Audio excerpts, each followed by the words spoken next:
Alexander Slowly. Alexander, Gawk Slowly, as he was affectionately nicknamed by both his friends and family, was a lively and sports-enthusiastic young man hailing from Holloway, London. His protective nature and budding career aspirations in accounting were tragically cut short by an unsolved disappearance during the summer of 2008, leaving those who knew him across Holloway and beyond, grappling for answers in a world clouded by mystery. Born on August 14, 1991, to parents Christopher Slowly and Nerissa Tivy, Alexander's early life was filled with love and care. While Christopher's occupation remains unknown, Nerissa worked tirelessly as a bookkeeper, ensuring the family stayed afloat. Over the years, the family grew with the births of 3 more children, Latina, Tazra, and Tasha, each forming strong, loving bonds with their older brother Alex. From a young age, Alex took on the role of protector for his younger sisters, always checking in on their experiences at school and ensuring they were safe from any bullies or potential harm. This was a reflection of his deep affection for his family and his innate sense of responsibility. Alex proudly carried his protective nature into adolescence, even as his family dynamics shifted. When his parents, Christopher Slowly and Nerissa Tivy, separated, Nerissa was granted full custody of Alex and his 3 younger sisters. Christopher maintained visitation rights, and the children continued to stay in touch with their biological father. Despite the upheaval of the divorce, Alex remained focused on his future, excelling in his studies. His love for mathematics grew during this time, with teachers frequently praising his determination and natural ability to excel in arithmetic. His academic focus on math and science did not diminish, but Alex's path took a creative turn when he enrolled at Islington Arts and Media School, a secondary school that specialized in media arts. His friends affectionately called him Gog, a nickname inspired by his iconic glasses and intellectual, bookish personality. Throughout secondary school, Alex's passion for numbers and precision led him to pursue a career in accounting. His mother, Nerissa, a bookkeeper, fully supported his aspirations. Before I continue, I want to remind you that only a small percentage of people who watch my videos are actually subscribed. So if you enjoy my content, consider subscribing. It's free and you can always change your mind later. Now let's move on with the video.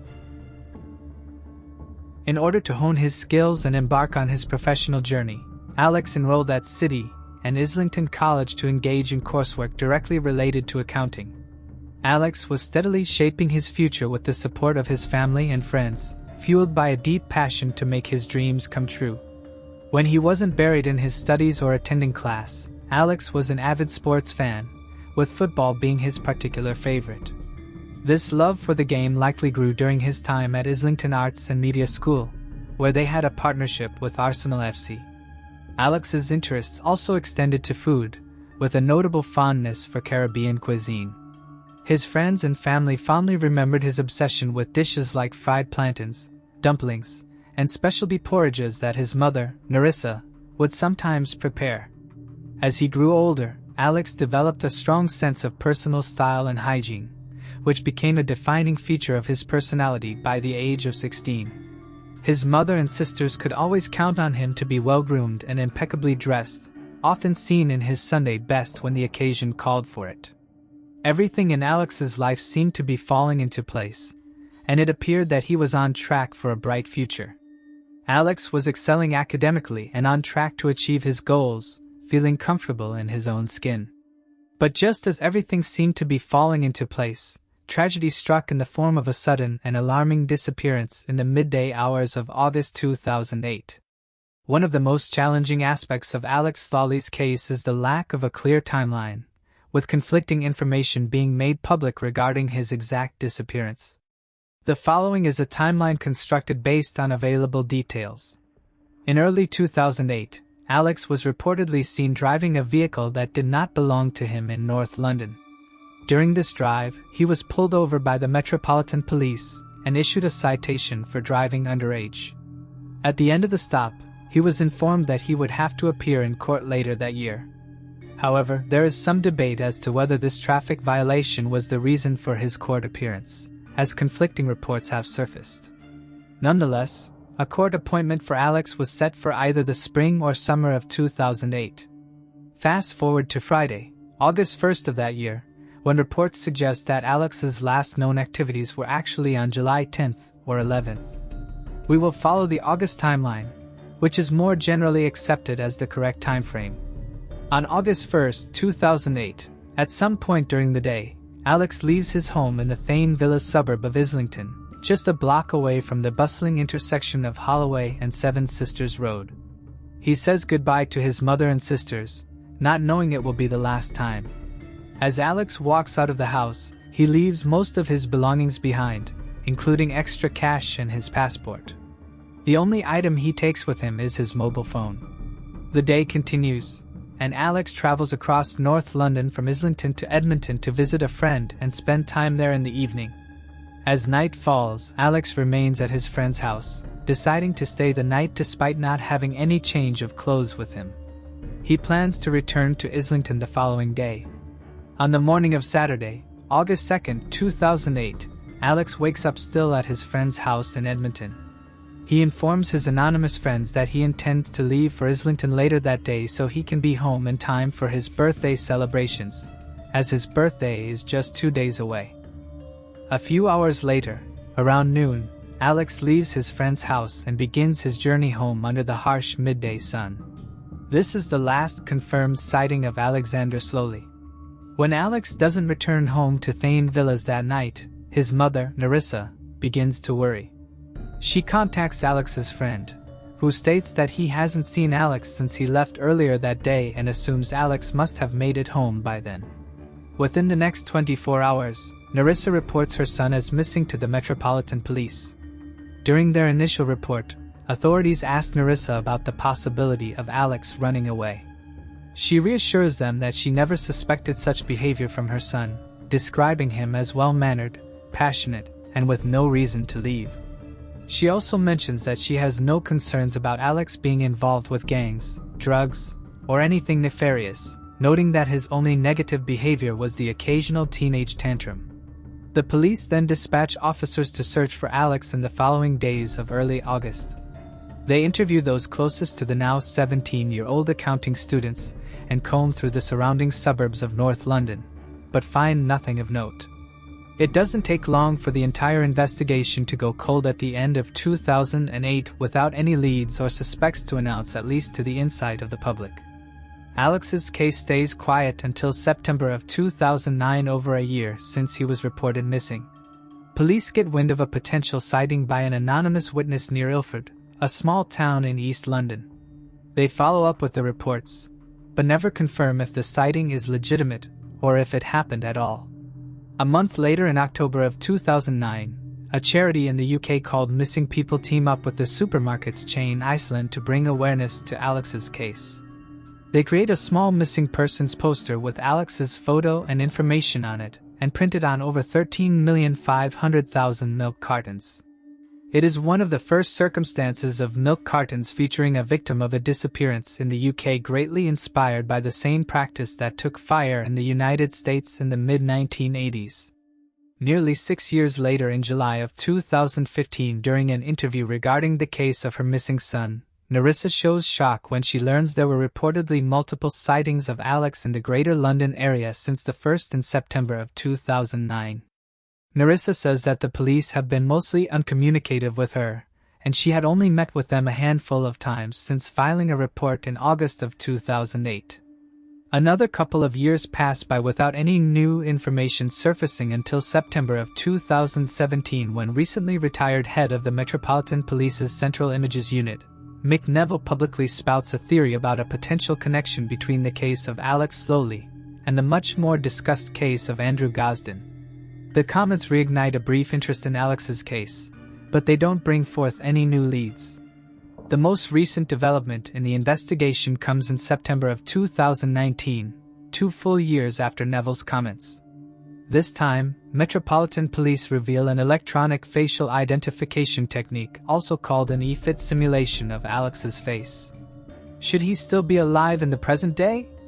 The image displays Alex at 28 years of age, this time with full yet neatly trimmed beard in accordance with his grooming habits. It also depicts Alex without his iconic glasses, instead featuring his vibrant blue eyes he had become synonymous with. It was around this same time that the new detective constable of Metropolitan Police's Missing Persons Unit, Tom Boom, released a statement saying Alex's bank accounts, insurance accounts and passports had all remained inactive in the 11 years since his disappearance. And there were still no active leads in Alex's case, and that it had grown immensely cold with nary a clue or suspect to follow up with. The case remains the same as of 2022. Like so many of the cases we report here at Cold Case Detective, Alexander Slawley's investigation is without many tips or pieces of evidence to run with, as previously stated by multiple members of law enforcement. So while we don't have any physical clues left behind by Alex or an array of social media posts of digital footprints or CCTV footage depicting the 16-year-old, there is still a chance that the latter of these materials exist in one form or another. We'd like to take a moment and ask the viewing public for a favor.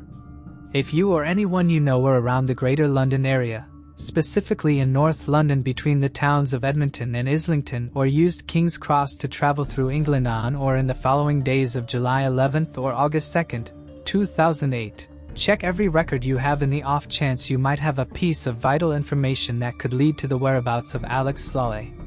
We know this is a shot in the dark, but all it takes is one photograph or forgotten film footage stored on a hard drive long since packed away to break a case wide open.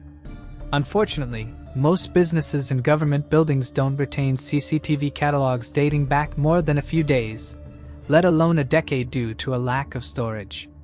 So reaching out to places in the area that may have had security cameras pointing along the North London streets is a fruitless endeavor. It should never come down to civilians to solve cases or carry the heavy lifting of forgotten victims years down the line.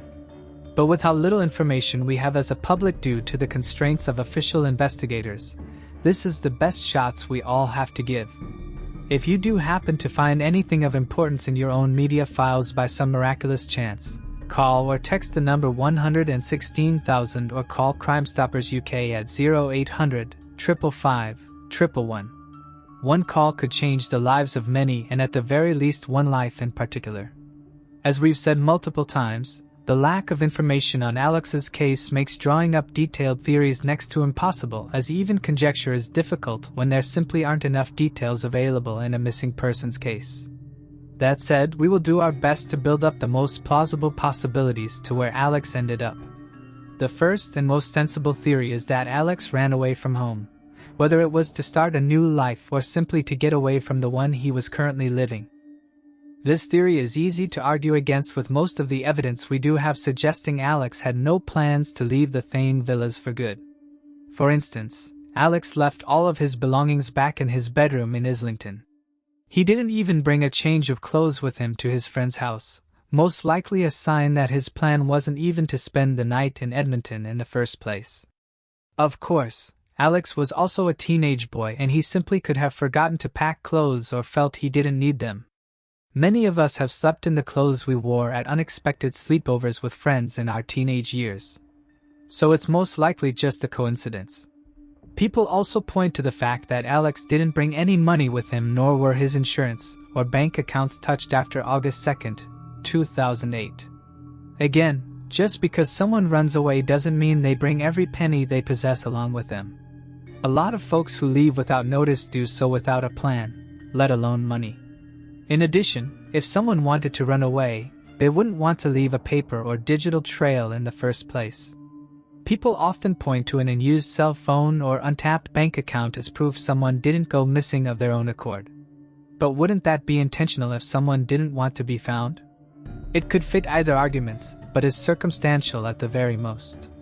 The one clue, or in this case lack thereof, that goes against the runaway theory is the absolute lack of CCTV video or security camera capturing Alex in the area he was last seen. We outlined in the previous section that by the time the police wanted to use these types of resources, the footage was probably no longer in existence. However, there are credible reports. The police at least checked the security tapes they did have access to and couldn't pull a single frame that may have depicted Alex slowly. In the events that the amount of footage Metropolitan detectives had access to was enough to make a sound judgment, it would be incredibly difficult for Alex to evade every single CCTV or hapless camera that he may have come across. Surely, someone somewhere would have snapped a shot of Alex evading notice and stealing away via train or bus.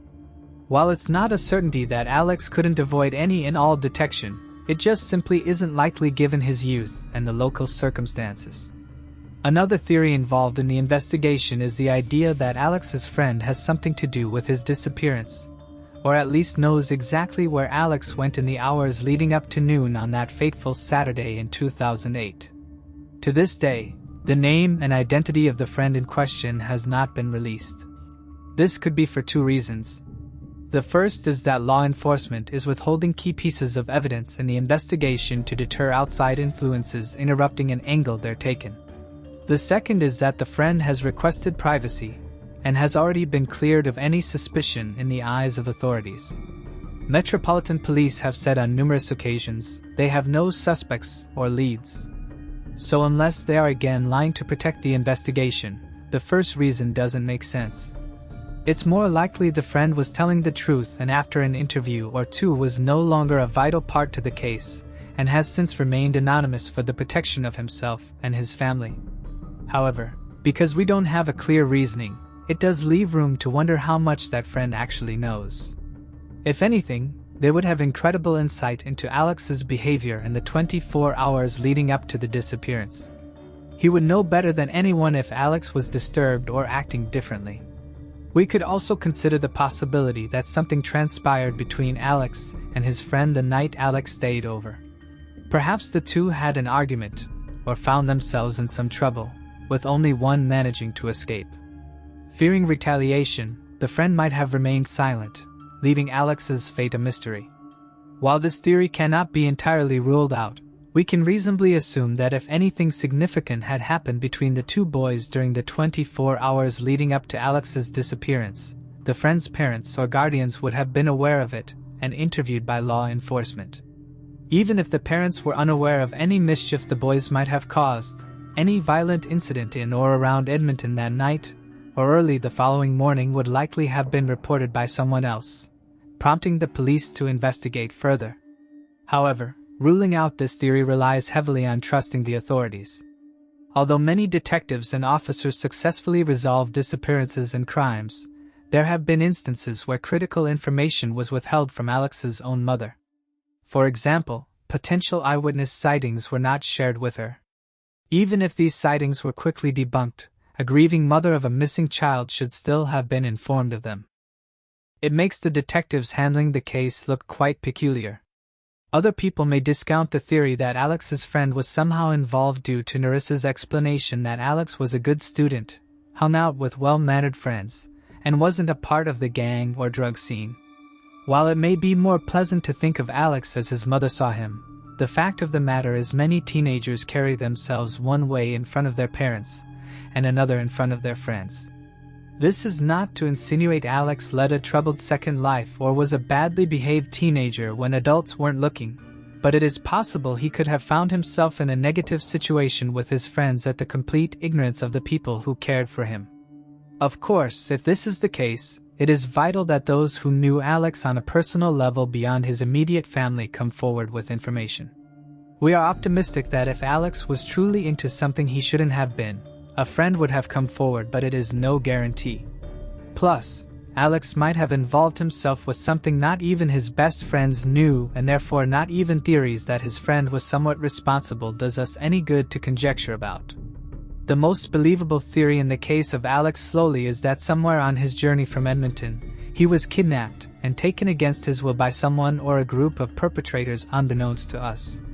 Who exactly could have done such a thing is impossible to say at the moment, as anyone who was in North London on August 2, 2008 could be considered a suspect. However, it's a comment made by one of the investigating detectives back in September of 2017 that leads to a very curious scenario. Just under 4 years ago, the retired head of Central Images Unit, Mick Neville, suggested Alex Slawley's disappearance may be connected to a similar case in nature, that of 14-year-old Andrew Gosden, who went missing in central London on September 14, 2007, less than 1 year before Alex would himself. Andrew was an introverted yet mature young boy from the suburb of Balby in Doncaster, South Yorkshire. He spent much of his life excelling at school, much like Alex. He loved Cub Scouts and taking mathematics. Andrew was even involved with gifted programs throughout school and won awards for his arithmetic abilities. In the weeks leading up to his disappearance, Andrew didn't stray too far from his usual routine. However, he did skip taking the bus home from school a couple of days, instead choosing to make the 4-mile trek on foot. On the day he actually vanished, Andrew woke up for school later than usual and appeared irritable, according to his mother. Instead of going to his normal bus stop, he took a diversion to a nearby ATM, withdrew £200 and returned home, where he would be alone. Back at his house, Andrew changed into casual clothing, including a t-shirt representing the band Slipknot, and packed a bag full of other graphic t-shirts for his favorite bands, his wallet, keys, and a video game console. He did leave behind warm outerwear, his console charger, and an additional £100 in cash he had acquired over the last year, signaling that he didn't plan to be out for an extended period of time. CCTV then captured Andrew walking to the railway station at Doncaster and purchasing a one-way ticket to London, denying the option to buy a round-trip fare. At 9:35 a.m., Andrew boarded the train to King's Cross Station in London. The trip took about 2 hours and he spent most of the time playing video games and keeping to himself. At 11:25 a.m., CCTV captured Andrew one final time leaving King's Cross Station through the main entrance doors, and that would be the final confirmed sighting of Andrew Gosden. It is thought by investigators that Andrew was headed to London to watch a gig or two, explaining his wardrobe change, the money withdrawal, and the t-shirts in his possession. His parents have said that he knew a few people in London, including his grandmother, and probably intended to stay with one of them during his excursion, explaining the one-way tickets. But unfortunately, he ran into trouble before he can make that a reality. While Andrew and Alex have no connections prior to their disappearance, it is not out of the question they could have met comparative fates. Andrew was 14 and stood around 5 foot 3 inches when he disappears. Alex was 16, standing around 5 foot 5. Both boys wore glasses, were taking accounting classes, and were known to be maths experts. They were both slightly on the introverted side, but neither one displayed signs or symptoms they were running away for good, much less having a reason to do so in the first place. The boys' cases also both involve shoddy work by the respective investigators. We know the shortcomings of the Alex Slowly case, but the Gosden family experienced similar results. The authorities spent a lot of their time early on sleuthing around the Gosden's house and investigating the family rather than trying to track down CCTV footage. They never even viewed the CCTV tapes in a few places adjacent to King's Cross in the days after Andrew was reported missing, possibly losing out on news sightings or even tracking where he ended up after deboarding the train. Sadly, the similarities stop there. Many people are quick to point out that the boys are of a different race, feature different eye and hair colors, and were interested in different things. They also mentioned Alex's location compared to Andrew's. Alex's route home from Edmonton to Islington never brings him far south enough to reach King's Cross. Had he been around King's Cross, he would have passed by the Thane Villas and continued towards central London. There is no reason to believe Alex took such a journey. However, again, it cannot be completely ruled out. There is one glimmer of hope police have in Andrew Gosden's case, however, and it came in December of 2021 when 2 men aged 3,845 were arrested in South Yorkshire by detectives actively working on Andrew's investigation on suspicion of kidnapping and human trafficking along with possession of child pornography. The South Yorkshire police have since said the digital forensics of the men's computers and other assets could take 6 months to a year to complete. So it may be a while before there is any confirmation they actually have some connection to Andrew's case. If they do and they find that Andrew was an unfortunate victim of human trafficking, we hope that they use this lead to dive deeper into the possibility it happened to Alex too. If Mick Neville was right when he postured that the 2 teenage boys were kidnapped by the same serial kidnapper, then this could be the big break in the case that brings light to both Andrew and Alex's fate. And if they aren't connected, then at least the avenue was explored. Because especially in Alex's case, He simply hasn't garnered the attention others have received despite presenting a situation just as tragic and perplexing as all the rest. The case of Alexander Slowly is as confusing as any case we've ever come across. Most of that is due to the complete lack of viable information available to the public for better or for worse. The official investigators can say it's to protect their work and the minimal leads they've collected. But as far as we know, there are no true leads. And then what we have to work with as a public is so much less than what other cases provide us. Thus, with the little facts we do have, we feel the most plausible scenario is that Alex was taken against his will by someone, or even a group targeting young teenage boys who were by themselves and small enough to not put up a fight. That being said, we believe the only way Alex was kidnapped was if he was forced. He was an incredibly gifted mind and an analytical thinker. He likely would have been wise enough to avoid the tricks of a manipulative perpetrator or at least avoid situations that would have put him into harm's way.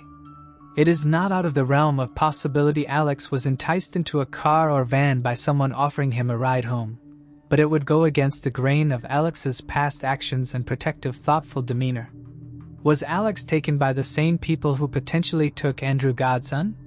Probably not. Were there more victims like Alex and Andrew who met a similar fate who haven't yet entered the discussion? Most likely.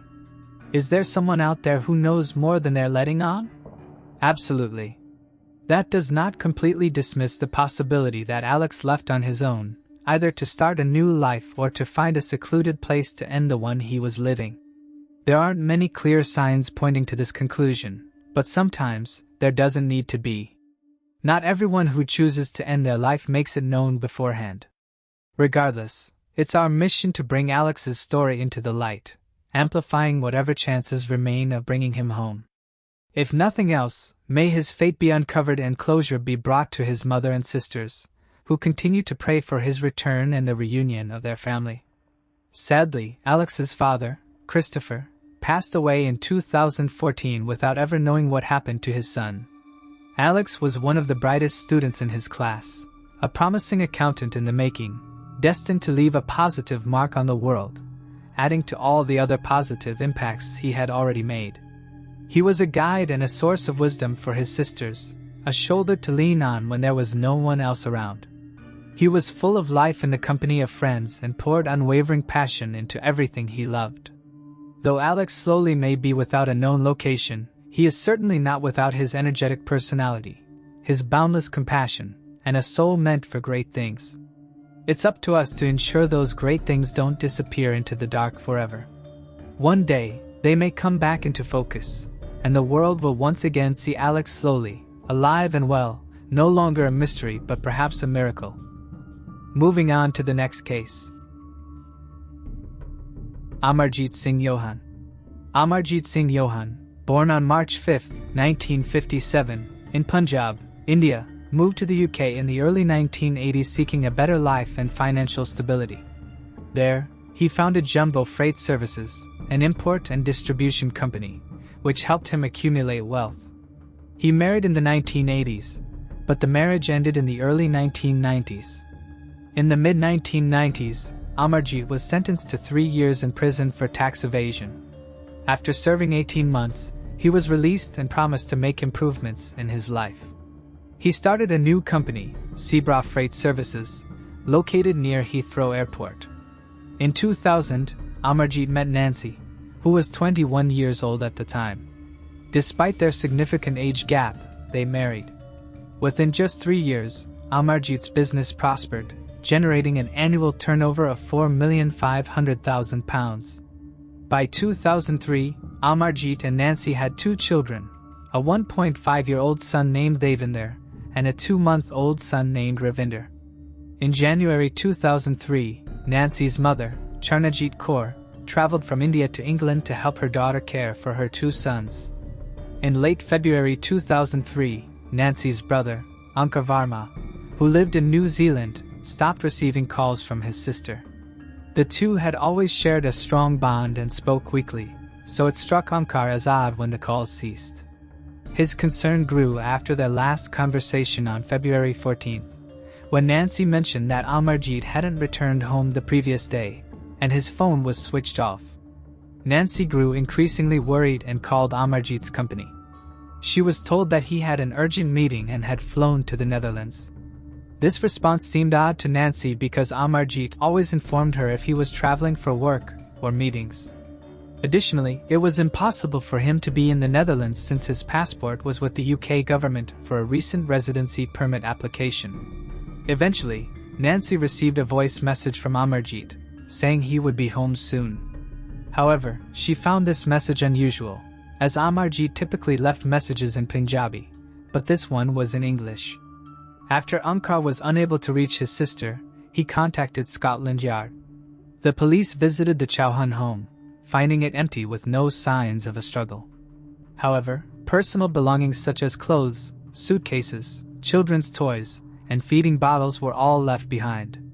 An investigation into the family's disappearance was launched, and Onkar traveled from New Zealand to England to help search for them. During the investigation, police discovered that the family had been last seen on February 16, 2003. Amarjeet was reported to have been driving his blue Ford Escort that day around Wiltshire and Hampshire. On February 21, the Ford Escort was found involved in an accident, with two mysterious men inside. The authorities also learned that a few days after the family's disappearance, a business associate had appeared at Siba Freight Services with documents and a power of attorney signed by Amarjeet Chohan. These documents revealed the surprising news that Amarjeet had decided to leave England with his family and had transferred the ownership of his company to this acquaintance. 3 days later, on February 24th, Amarjeet's Siba Freight Services received a typed letter postmarked from Calais, France. The letter claimed to be from Amarjeet, and in the letter he had written that he had enough of England and that he was going to India with his family. Onkar said it was impossible since their family's passports were with the UK government, and it was also difficult for their family to fathom why Amarjeet would sell his business which he had built from scratch. Additionally, the family's bank accounts were left untouched, which added to the sense of suspicion. At this point, Onkar was worried that the family may have been abducted or potentially killed. Then, in April, Onkar's worst fears were confirmed when Amarjeet's body was discovered floating in the sea by a father and son who were canoeing near Bournemouth Pier. What transpired shocked the British police as well as the people. The Chohans had been kidnapped and killed by 3 men, Kenneth Reagan, William Hornsey and Peter Rees. The reason for their murder was Amarjeet's business. The trio had planned to get their hands on his successful business through which they wanted to launder drugs money. The mastermind behind the kidnapping and the murder was Kenneth Reagan, who already had a lengthy criminal past. Reagan was known for drug trafficking, fraudulent activities and criminal dealings across London. In 1998, he was caught and convicted for smuggling 30 kilograms of heroin. He was sentenced to 20 years in prison but got out after serving only 4 years. Kenneth joined Amarjeet's company after he got out, and for the next few months, he devised a plan to get rid of Amarjeet and take over his business. Police were able to construct a timeline of the events. It is now known that on February 13, 2003, Kenneth convinced Amarjeet to meet up with a prospective buyer for his company at Stonehenge. Once Amarjeet arrived, Kenneth Reagan, William Hornsey and Peter Rees kidnapped him and took him to Reagan's home. Subsequently, they gagged and bound Amarjeet.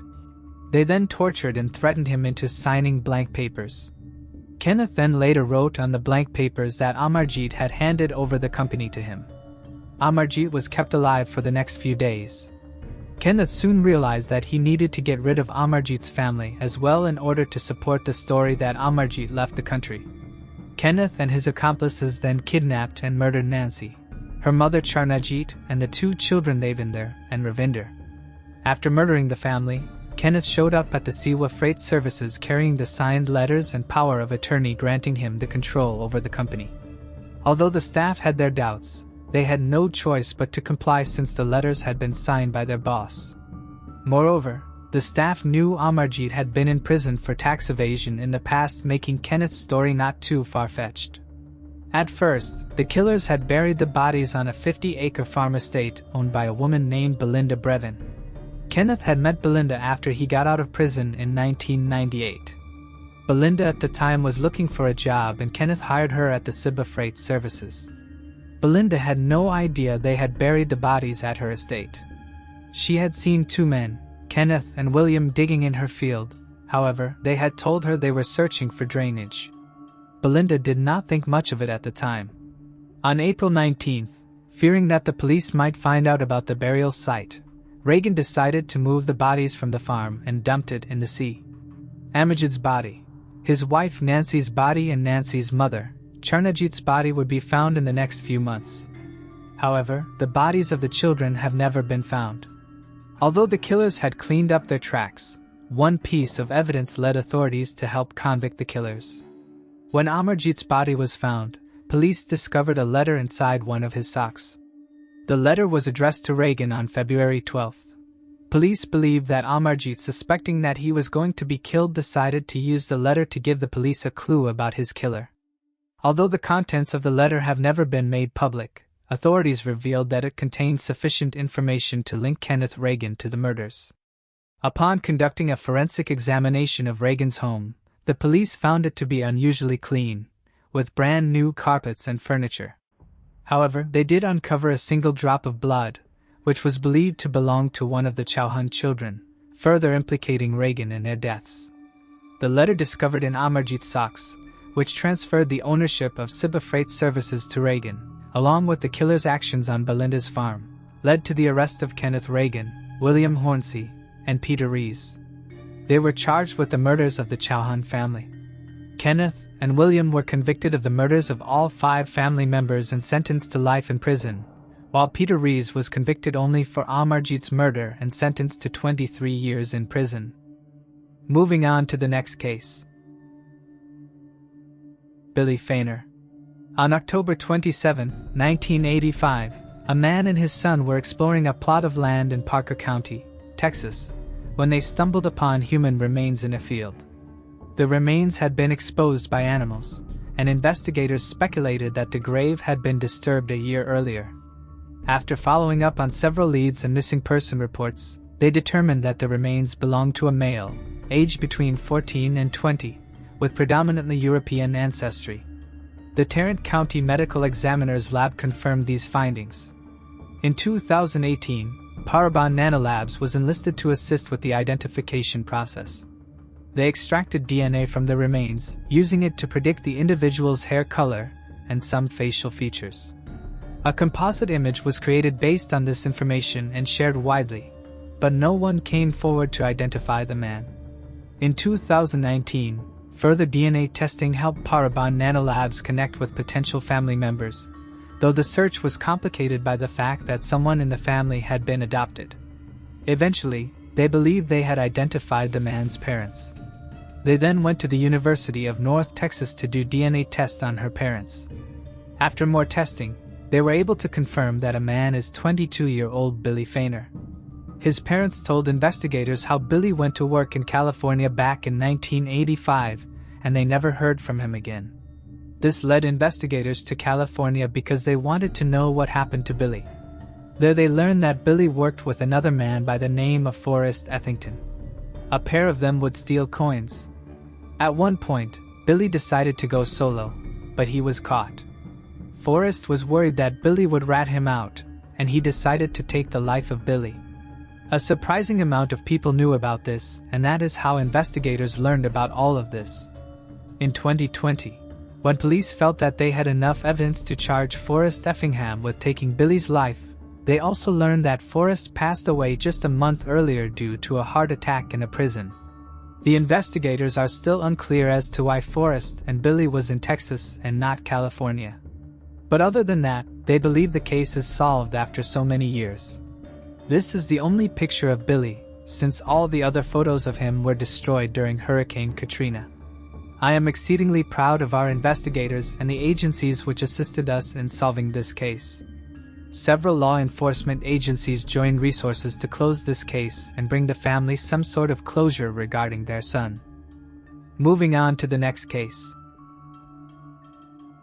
Danielle Houchens. Danielle Houchens, born in 1981 to her mother Cheryl Houchens, was lovingly called Danny. From an early age, she was the center of her mother's world, and their bond was incredibly strong.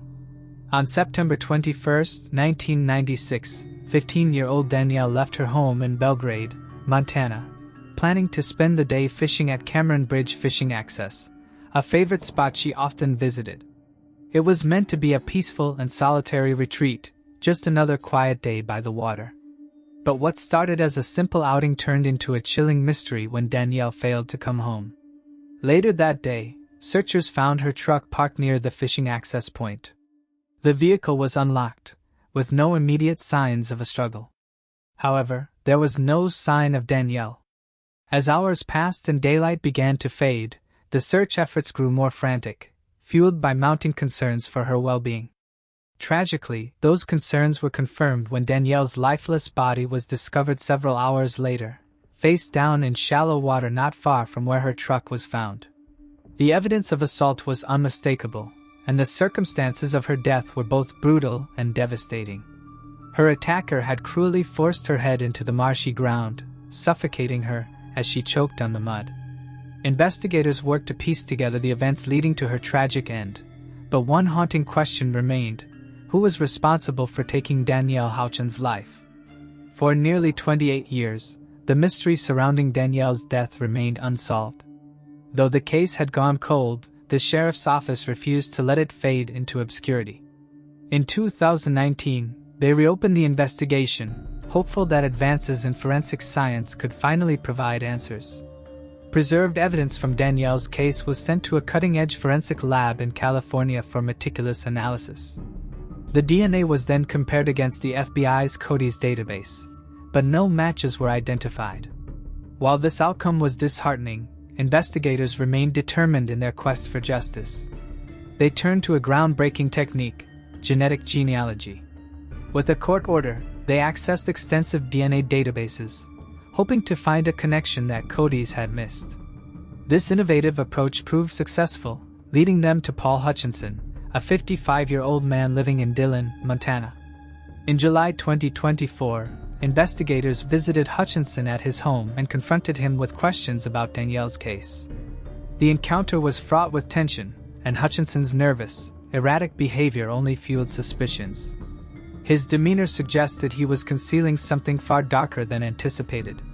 Just hours after the interview, on August 9, 2024, Hutchinson took his own life, abruptly ending any chance of a full confession.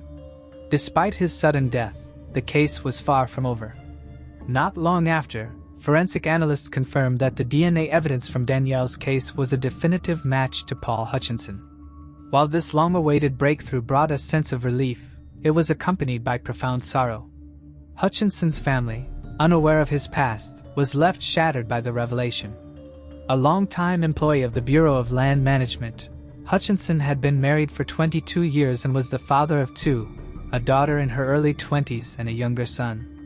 At the time of Danielle's murder, Hutchinson was a graduate student at Montana State and had only been in the area briefly. While the confirmation of his guilt offered some closure to Danielle's family, it also highlighted the deep scars left by a crime that had remained unresolved for so many years. Danielle's younger sister, Stephanie Mallet, expressed mixed emotions, saying, "Even though this man will not face a jury of his peers, I have no doubt he was the one who violently assaulted my sister. When the moment came to take responsibility for his actions, he chose instead to end his life. He knew his guilt and could not face my family, his own family, or the immense pain he caused." After nearly 28 years of unanswered questions and delayed justice, Stephanie reflected on the long struggle. 28 years is far too long," she said. "I had to fight far too hard to find justice for my 15-year-old sister. Montanans, Danielle's story should outrage you. It should make you think about your mothers, your sisters, your wives, and your daughters. It should make you consider everything you would do to protect and honor the women you love." Paul Hutchinson's wife, Christy, released a statement in response to the shocking discovery, saying, "We are absolutely heartbroken to learn this news. Our hearts go out to the Houchens family," Christy said. "It brings some comfort to know that they can finally find the closure they have long deserved. For our own family, however, this has been an incredibly difficult time. We were already grappling with the pain of Paul taking his own life. In 24 years of marriage, there was never any indication that something like this could be part of his past. Paul was an extraordinary husband and father. She continued, "This latest revelation has made our grief even more complicated. We kindly ask for the space to process this devastating news and come to terms with it as we mourn." With the confirmation of Paul Hutchinson's guilt, the investigation into Danielle's case has officially been closed. However, law enforcement remains committed to examining Hutchinson's life for any potential links to other unsolved cases. Moving on to the next case. Jason Anthony Jolkowsky. In the summer of 2001, Jason Jolkowsky, a teenage boy, vanished on his way to work, never to be heard from again. Despite years of investigation, no clues, physical evidence, or any insight into his disappearance have emerged. As a result, his case has become one of the most perplexing and eerie mysteries in Nebraska's history. Jason Anthony Jolkowsky was born on June 24, 1981, in Grand Island, Nebraska, the eldest of two sons born to Kelly Murphy and Jim Jolkowsky. He had a relatively normal and happy childhood. While Jason dealt with a mild learning disability affecting his speech and language, he was still regarded as exceptionally intelligent. He graduated from Benson High School in Omaha and continued his education at Iowa Western Community College in Council Bluffs. Jason had dreams of becoming a DJ after completing his studies and was enrolled in the radio broadcasting program as a part-time student. To support himself, he worked part-time at Fazoli's, an Italian-American restaurant on 80th and Cass Streets in Omaha. His mother described him as shy and quiet, with only a small group of friends. Despite his reserved nature, she highlighted that he was remarkably polite and always willing to help others. Jason was last seen on June 13, 2001. Since it was the summer holidays, he and his 13-year-old brother Michael were left home alone while their parents went to work. That morning, Jason received a call from his boss asking him to come in early. Jason agreed, but his car was in the shop, so his boss suggested that he send one of his co-workers to pick him up. They arranged to meet at 11 a.m. at his old high school's parking lot as Jason could walk there easily. For the next short while, Jason finished up some chores and prepared to head to work. A neighbor spotted him at 10:45 a.m. helping Michael bring in the empty bins from the side of the road and put them back in their garage. He then set off from his home in the area of 48th and Bedford Streets in the direction of Benson High. Jason's disappearance quickly became apparent when he failed to meet a coworker at 11 a.m. Concerned, the coworker called his house between 11:15 and 11:30 to inquire about his whereabouts. Since then, Jason has not been seen or heard from again. His parents, under the mistaken belief that they had to wait 24 hours before reporting a missing person, didn't contact the authorities until the following morning. Initially, investigators assumed Jason had run away, possibly acting out in a teenage rebellion, and would return when he felt ready. This assumption led to a delay in the investigation, with authorities not beginning their search until 10 days after Jason was last seen. Once the investigation started, law enforcement interviewed neighbors and conducted ground searches, but no evidence surfaced. CCTV footage from around the school showed that Jason never arrived at Benson High, despite having only a 7-block walk from his house. The area he would have traversed was quiet, with little traffic. In addition, Jason's bank account, which contained $650, remained untouched. Similarly, he has not cashed any of his paychecks. His debit card hasn't been used. His mobile phone hasn't been touched. He never picked up his car from the garage. His parents noted that he was due to start a new job the week after he went missing and that he was very much looking forward to it. He had been in good spirits, and was not involved with anyone romantically at the time he went missing. He did not do drugs or drink alcohol, and has no history of running away. He also has no known enemies. When he left the house on June 13, 2001, he carried no more than $60 on him and had left behind his clothing and other effects, though he was known to have his red work t-shirt with him. All in all, there were no signs that Jason planned to leave, and his parents believe that he was too responsible to have left without telling anyone. A friend of his echoed similar sentiments when she reported, "He loves his parents and his brother more than anything in the world. He'd be talking to me on the phone, and he'd put me on hold so that he could tuck his brother into bed." His family came first. Both authorities and Jason's family believe that he met with foul play on the day of his disappearance. Amateur sleuths have suggested that he was picked up by somebody he knew or lured inside a home, since CCTV showed that he never made it to the school, suggesting he was interrupted while walking there. Others have theorized his body was disposed of following a hit and run, or that he was approached for help by a neighbor with sinister intentions. Unfortunately, though, there are simply no clues in the case to indicate what became of the 19-year-old.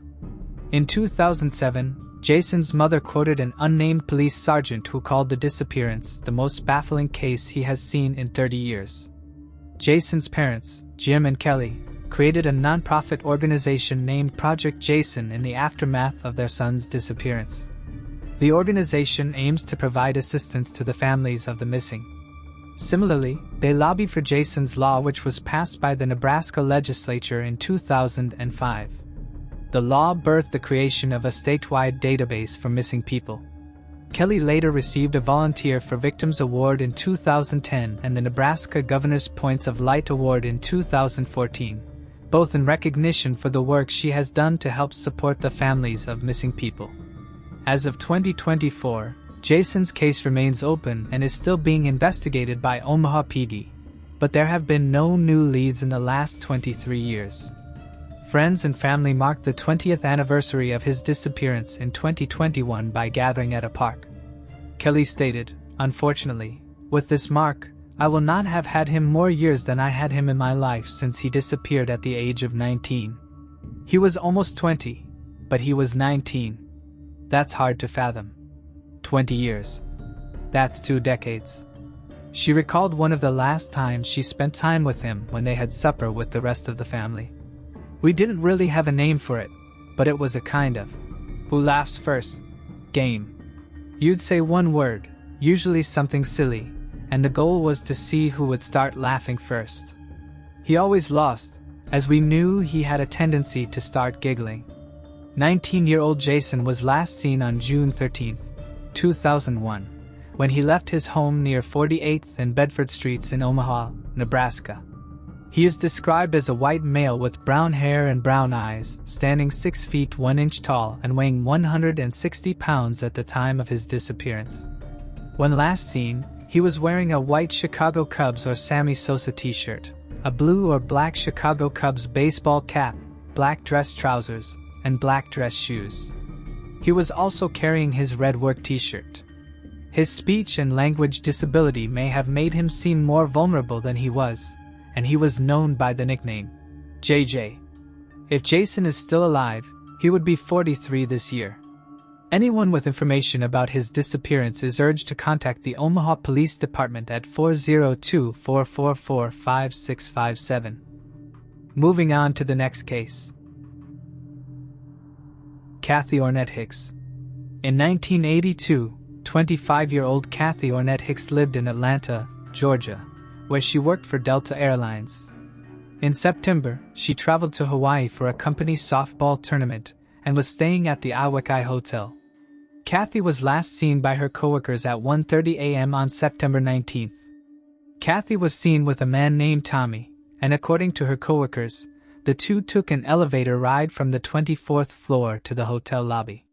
They then made their way toward the pool area, while Kathy's friends went to a nearby club. Later that day, at around 10 a.m., 2 joggers discovered a woman's body near a water reserve not far from the hotel. The body was quickly identified as Kathy Hicks. Kathy had been strangled, prompting an investigation by the Honolulu Police Department. DNA found on Kathy's underwear, which belonged to a male, was collected and stored for future use as DNA analysis techniques advanced.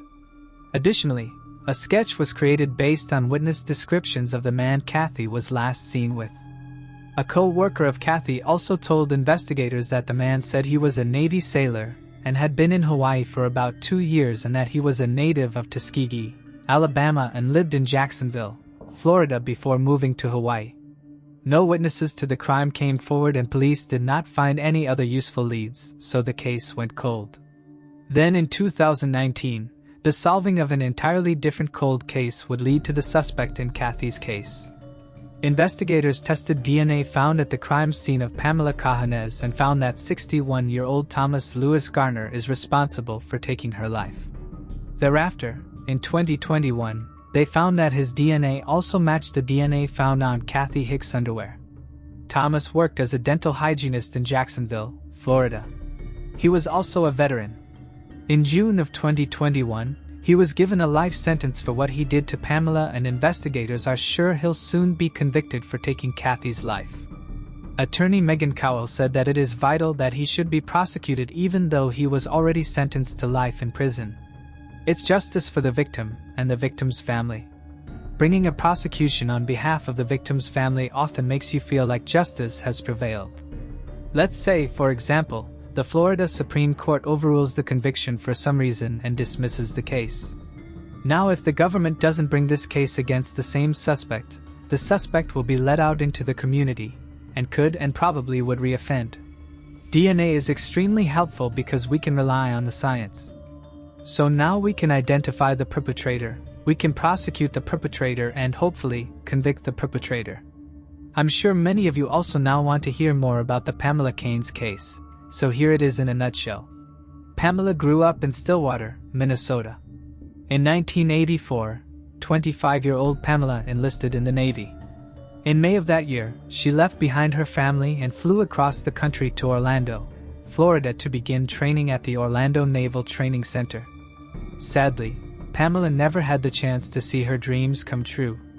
2 days after her graduation in August 1984, her lifeless body was discovered in front of a vacant home in Sanford, Florida. She had been assaulted and strangled. Investigators were able to collect DNA belonging to an unknown man from her body.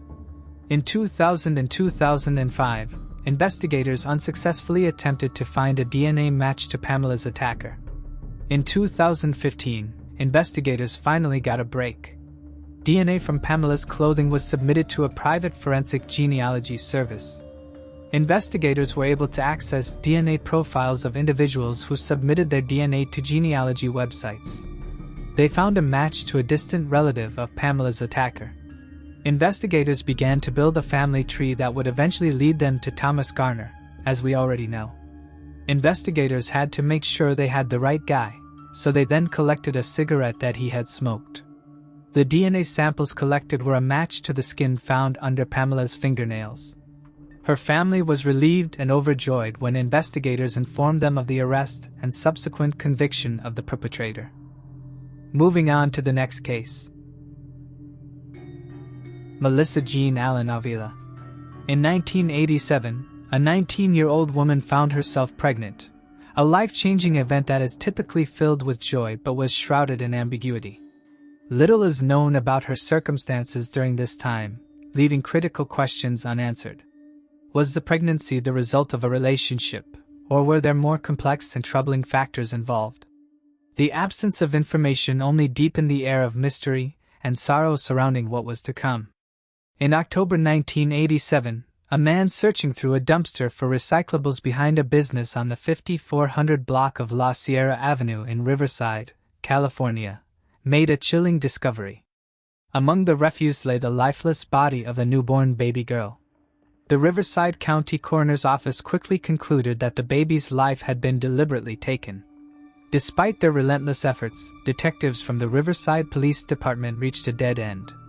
They pursued every lead, conducted interviews, and combed through potential evidence, but the identities of the baby's mother or anyone involved remained a mystery. As time passed, the case grew cold, overshadowed by the passage of decades. However, in 2020, the Riverside Police Department's Cold Case Unit made a critical decision to revisit this tragic case, reigniting the hope for answers long overdue. One that would eventually lead to justice for a crime that had been unsolved for over 3 decades. Determined to resolve the case of the unidentified baby girl found in 1987, detectives joined forces with the Riverside County Regional Cold Case Team and the nonprofit organization Season of Justice. This collaboration was driven by the hope that new forensic technologies, especially advanced DNA analysis, could finally identify the mother of the deceased infant. Their dedication paid off when the DNA evidence eventually led them to a name, Melissa Jean Allen Avila. After years of uncertainty, the mother of the baby was finally identified, but the case was far from over. Authorities needed to locate Avila, who had since moved across the country. On August 7, 2024, the long search came to an end when Avila, now a 55-year-old resident of Shelby, North Carolina, was apprehended. Her arrest was the result of coordinated efforts between the U.S. Marshals Pacific Southwest Regional Fugitive Task Force and the U.S. Marshals Carolinas Regional Fugitive Task Force. Following her arrest, Avila was extradited back to Riverside County, California, the place where the tragic events of 1987 had unfolded. She now faced charges for taking the life of her newborn baby girl. Avila, now confronting the long-overdue reckoning for her actions, was booked into the Larry D. Smith Correctional Facility. This marked a dramatic departure from the years of freedom she had enjoyed, despite the haunting truth of her past. With bail set at $1,100,000, the gravity of the charges against her was evident. The court is set to review the evidence linking Avila to the tragic death of her newborn daughter, with DNA analysis serving as a cornerstone of the prosecution's case. Thanks for watching. I hope you enjoyed exploring these intriguing cold cases with me. If you found the video fascinating, don't forget to give it a thumbs up and subscribe to Cold Case Mystique for more deep dives into unsolved mysteries. Your support helps me bring you more compelling content. Leave a comment below with your thoughts or any cases you'd like me to cover next. See you in the next video, and remember, the search for truth never stops.